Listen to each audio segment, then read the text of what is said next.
in brightest day, in blackest night. All other podcasts tremble in fright.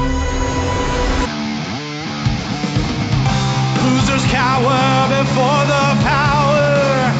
Oranges lust and blues you can trust. Indigos feel and white ones heal.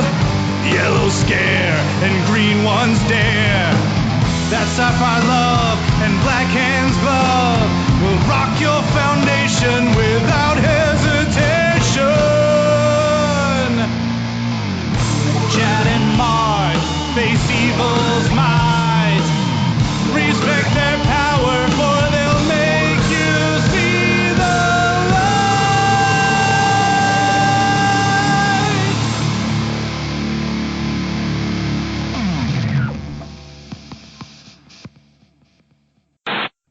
Hello, I am Brody St. Walker.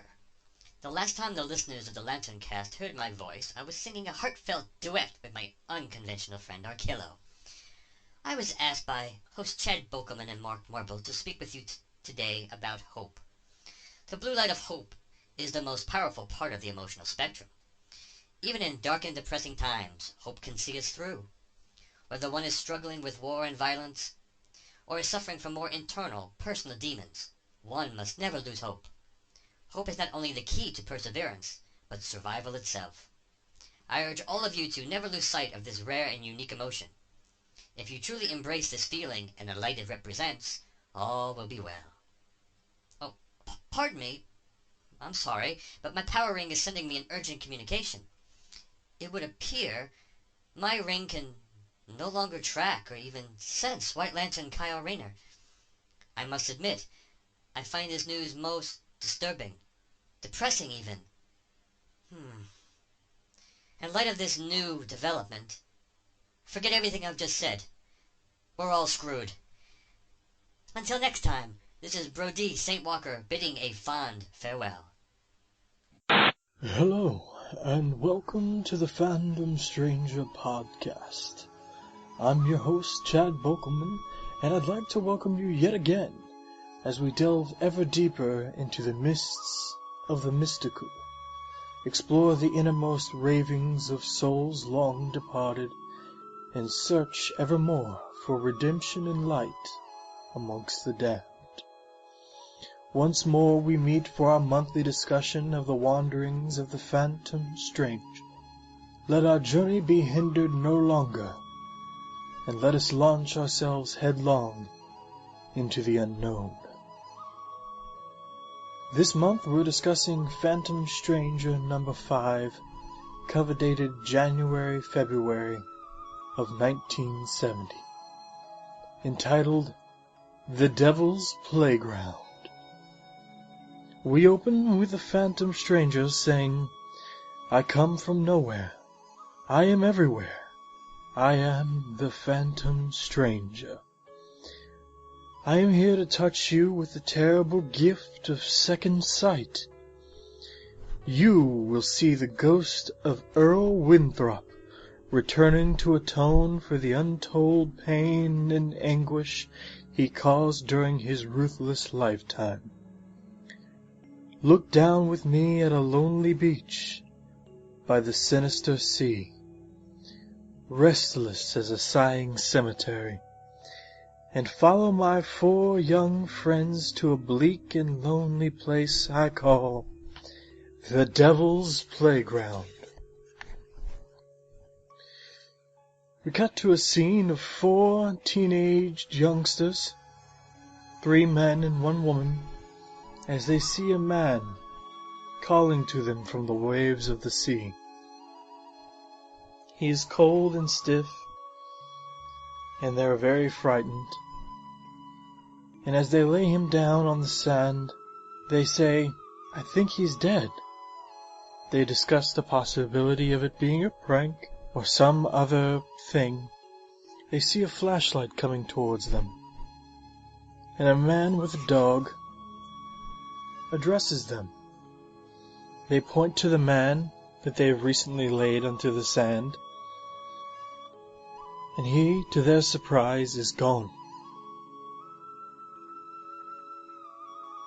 The children leave as the man's dog starts baying into the night. We cut back into the city to Dr. Terrence 13 and his wife Maria as lightning cracks atop a skyscraper. We see amongst the lightning that the phantom stranger has arrived.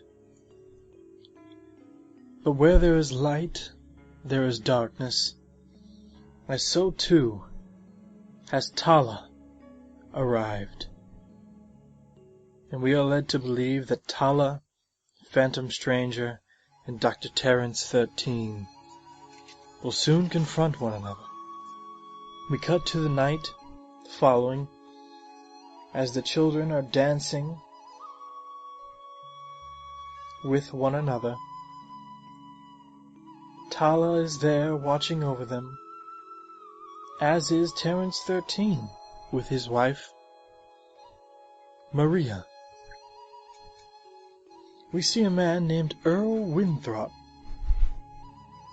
push aside his girl Vera, telling her to spare him her tears, that they only make her look like an ugly little rag doll. He tells her to drive herself home, and as she does drive and scream into the night with her vehicle, weeping with sorrow, her car veers out of control, crashing over a bridge and falling deep into the waters below. Phantom Stranger shows up. She has already passed, but her tears are still there. He believes that she deserves better than to die in that place and have her body lay there for eternity. So he brings her up onto the docks as policemen arrive at the scene. As they turn to address the Phantom Stranger, he is gone. The cops say, "We'll need your name for our He's gone. The stranger is gone, like a phantom melting into thin air. We cut back to the party as Earl is approaching one of the women from the night before. She recognizes Earl as the ghost that they had seen on the shores of the beach the night before. She takes his hand, and they go in to dance. As Earl begins to dance with her, Tala causes the chandelier above to crash down and start a fire. People begin to panic, but the Phantom Stranger arrives and begins putting out the flames. Tala approaches the Phantom Stranger, attempting to seduce him. Terrence 13, in a state of eternal doubt, says that the Phantom Stranger's cape must be lined with asbestos. As everyone exits the club, Earl addresses the crowd and says, "I'm going out of town, but please come to my house this weekend. We shall have a party. Light yourself in, and we will have a great time." Next weekend they arrive to the housekeeper, who is weeping as Earl Winthrop and his plane had crashed into the sea. He's supposedly dead, but the teens continue and the young people continue their party at his residence in his memory. He shows up out of the blue, seemingly not dead. He begins dancing with every woman at the party, seemingly asking them all a question, which they all laugh off. There's a warning of a hurricane, and everyone leaves, save for Terrence 13 and some of the children from the start of the story.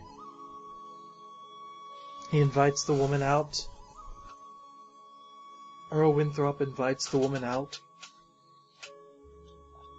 onto the beach for a walk along the sand.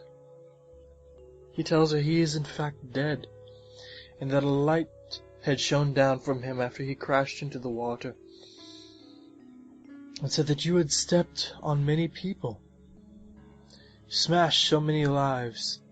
You have ended by shattering your own life too. You are doomed to float in eternal loneliness from one angry sea to another, forever, a lost soul. Only tears can save you, but you have your life back for this one night only, to find someone who will weep tears of pity for you. For if you fail, your soul shall be eternally doomed.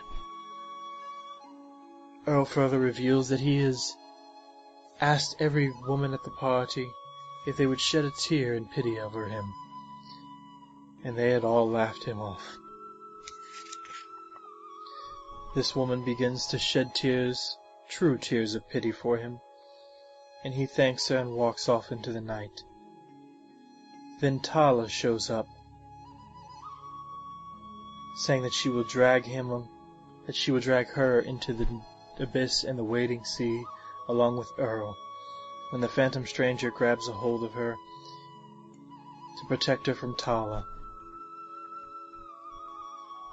Tala backs off, and as the Phantom Stranger walks this woman, Wild Rose, back towards her friends in Terrence 13, suddenly she returns with a tidal wave, and he and the Phantom Stranger and Tala engage in an epic battle. The waters recede, and Terrence 13 still doubts. The Phantom Stranger evaporates into the abyss, and all is safe. And that is the end of this story. Hi everyone, this is Bill Clinton, No, and I'm Arnold Schwarzenegger. and this is the LanternCast. Episode 1442. We're talking about Blackest Night. Indeed, Blackest Night. Everybody's been waiting for this storyline, including Arnold and I. And let's be honest, you're not going to find two bigger Green Lantern fans than me and Arnold, right, Arnie? Ah, that's right. Couldn't have said it better myself.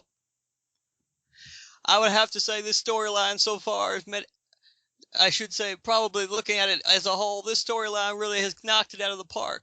And I think what sold it for me was Carol Ferris in that Star Sapphire outfit. I have to admit that.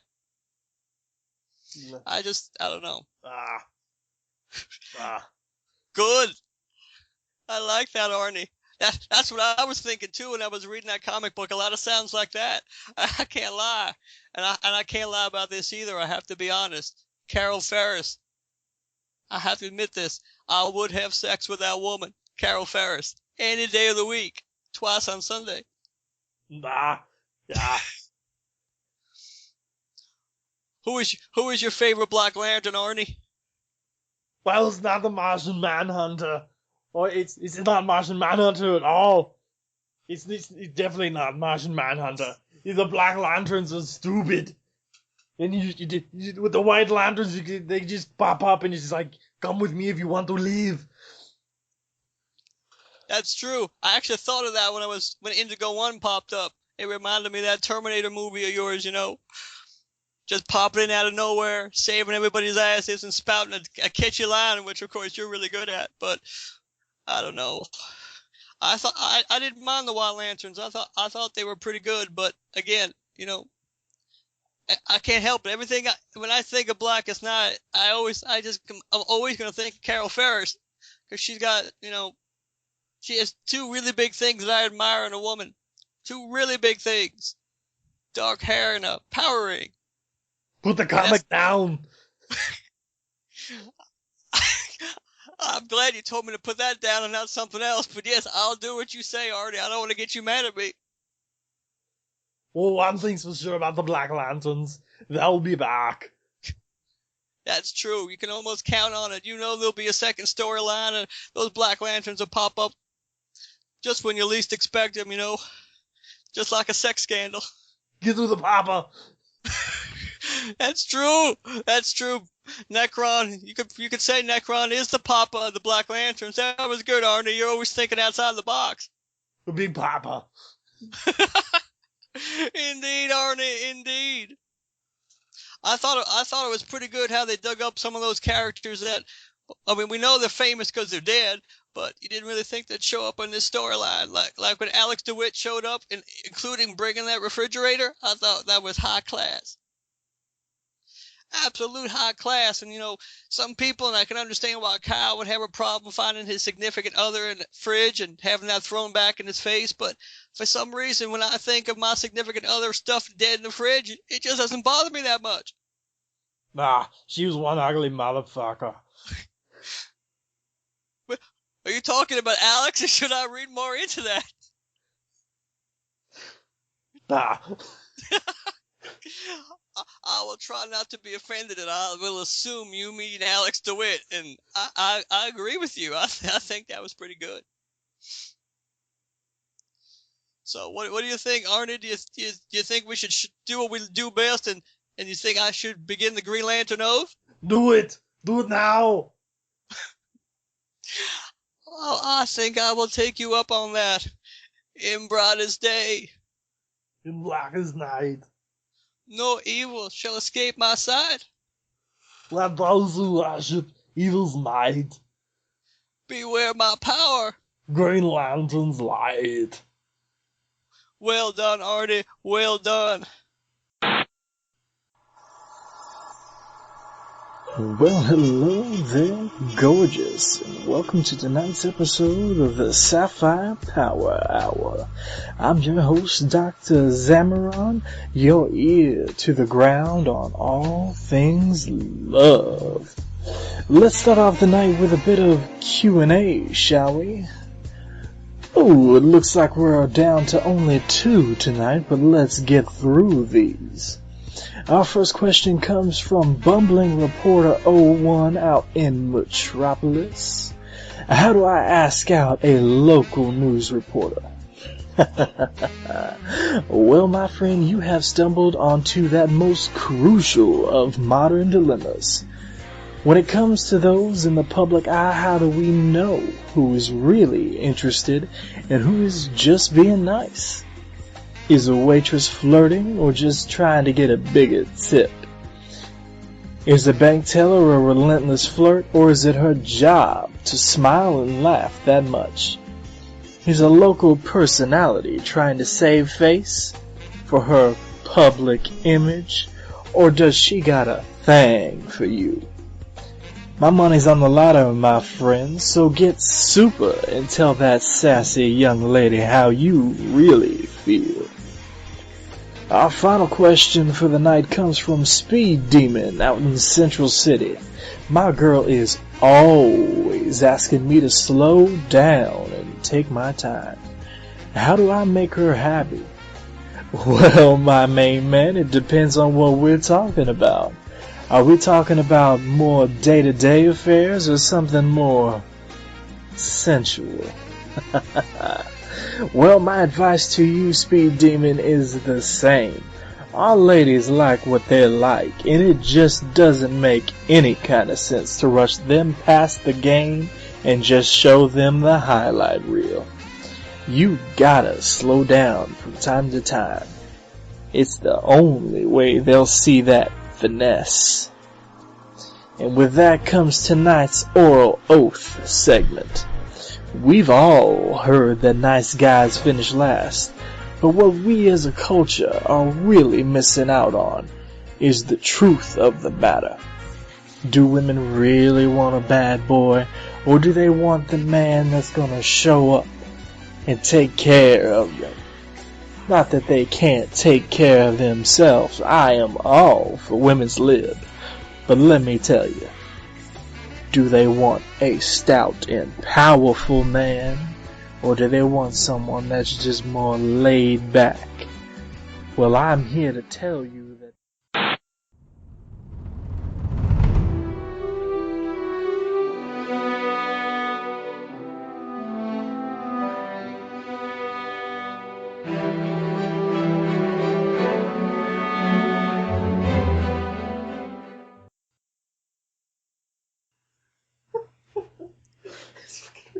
I think that worked great, actually.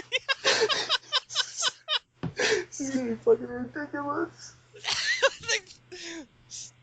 See, even with just a bare bones script and we had to wing it a little bit, we're not really that bad at that.